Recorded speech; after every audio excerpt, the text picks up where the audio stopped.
What's up, you guys? This is Adam Gillespie with Rancid and Sweaty Calves coming at you with yet another video, and this one's going to be in response to a interview that the showrunner or director of the She-Hulk show had with Screen Rant. Now, before I do anything else, I want to let you guys know that it's no secret that Disney, Marvel, mainstream Hollywood, pretty much every mainstream media corporation out there hates men and hates people that actually hold themselves accountable to situations and predicaments that they find themselves in. Now, saying that, we all know that there's been a majority of movies coming out in recent history that have focused heavily on berating people who actually take into account their own accountability. And this show, and this showrunner, this director, this series that Marvel has recently put out, She-Hulk, is no different. Before I say anything else, though, I do want to ask you guys to like this video if you enjoy my content, subscribe if you haven't already, and hit that bell notification icon so you won't miss a video. And check out my Patreon and Rumble links in the description below. And comment below your thoughts in regards to the She-Hulk series, as far as you've gotten into it and how you think about the show, or what it is that you think about the show, I should say. Now let's get into this, alright? So this interview is extremely cringe. There is nothing in this interview of any actual logical substance that someone could discern from this as actually being something intelligible. Because the majority of this interview is this interviewer blowing air up the bum of Jessica Gao, talking about how amazing the show is, even though it's absolutely dog water. And it's the worst thing I've seen from Marvel. I mean, genuinely, it's one of the worst, if not the worst thing that I've seen from Marvel. It is absolutely god-awful. It's terrible. There's been such a hatred for the male character of Hulk that they have decided to insult him by saying that somehow She-Hulk is more affected by day-to-day life than Hulk is by being hunted by the U.S. government for the majority of his adult life. Like, this guy went through so much pain. His father killed his mother in front of him. He was beaten on a regular basis. He was hunted down by the U.S. government for an accident that took place in a lab. And on top of all that, after he joined the Avengers, it was just one heartbreak after another. He's had to say goodbye to two people that he loved more than life itself because it was safer for them to not love him. And on top of that, when he got to go back and actually control his powers, the person he loved at the time killed herself so that she could sacrifice her life for the safety of the rest of the universe. And yet, She-Hulk claims that she has somehow more trauma because people catcall her. It's totally bull. But let's go ahead and get into this portion of the video. There's only a minute left, so I'll play out the question and then I'll respond with my own thoughts.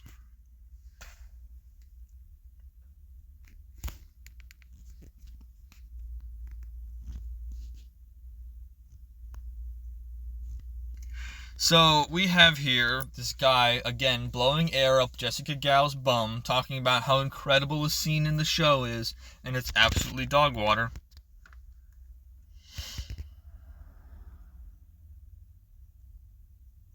Oh my gosh, look at the real world aspect.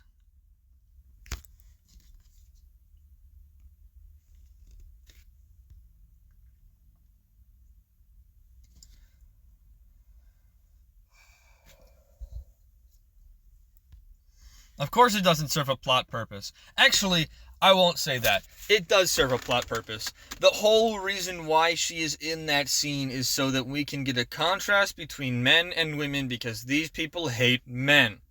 So all the women come running up, oh my gosh, let me help you fix your hair and dress you up like a freaking whore. And then a bunch of guys see this relatively mildly attractive girl who doesn't look like an absolutely butchered Beetlejuice like the mayor of Chicago.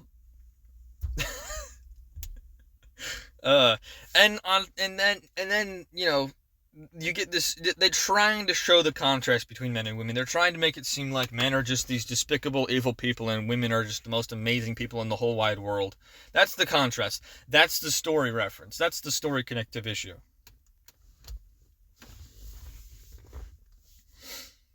It's the single most important scene in the whole show.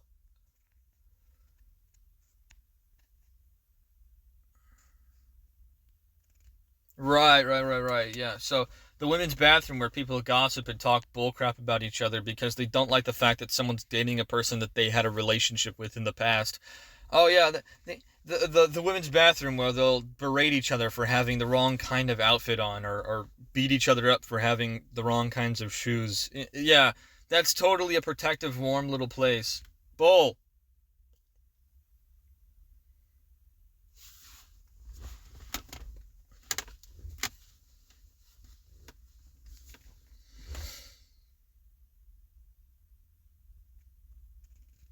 That's why they allowed a transgender-looking individual in there, huh? Yeah, they wanted to protect the girls by having a potential sex offender in there.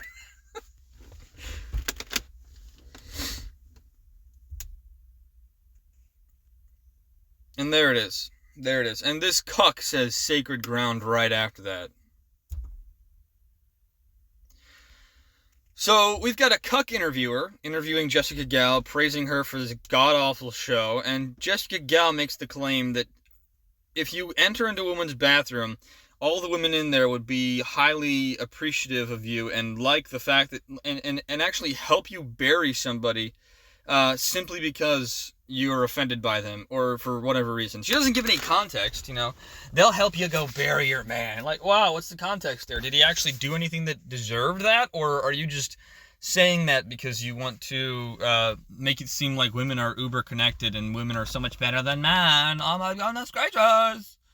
Look, like I've said before, it's no secret that Hollywood hates men. It's no secret that the mainstream media hates men. It's no secret that this showrunner hates men.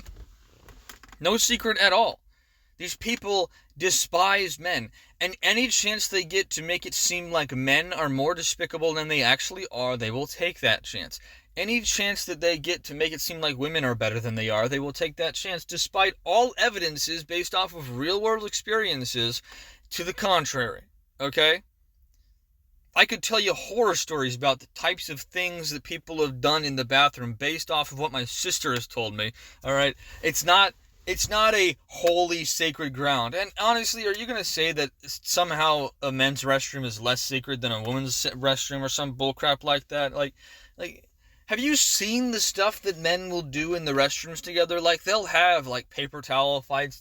It's a bonding place. Of course it is. But you can also get into combative situations with people. The bathroom is not any more protective because, oh my gosh, there's a lot of women in here. Bull.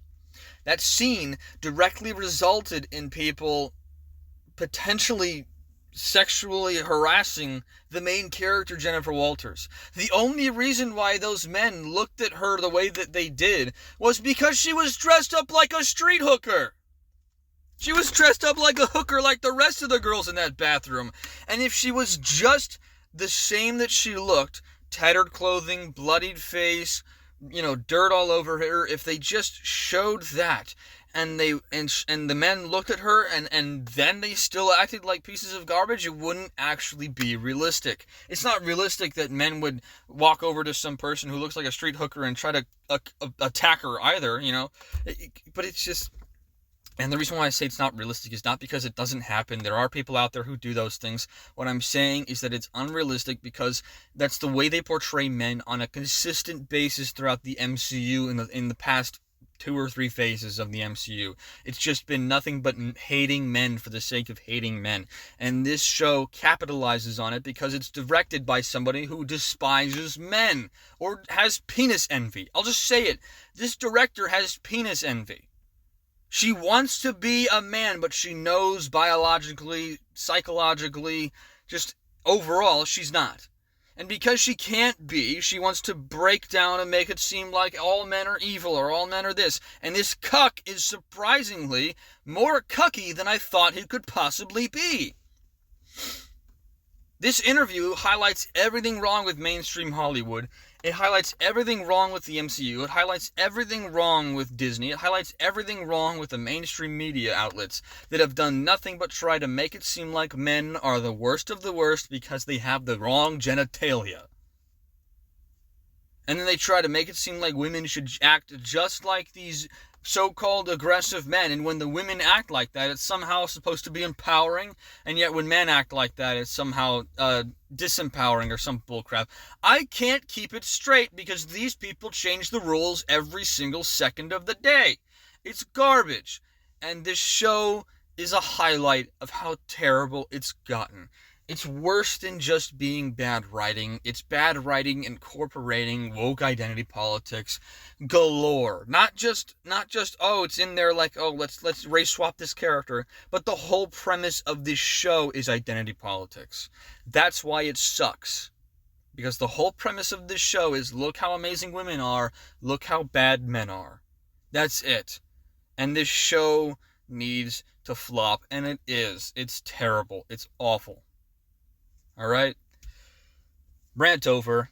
That's going to do it for this video. If you guys enjoyed it, make sure to leave a like, comment down below your thoughts. Let me know what it is that you think about this show, this interview, these terrible ideas that Marvel's been putting out recently.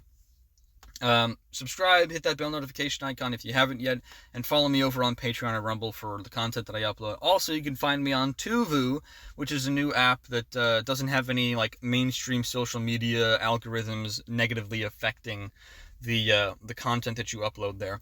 But regardless, I hope you guys enjoyed the video, and I hope you have a great day and a great rest of the week.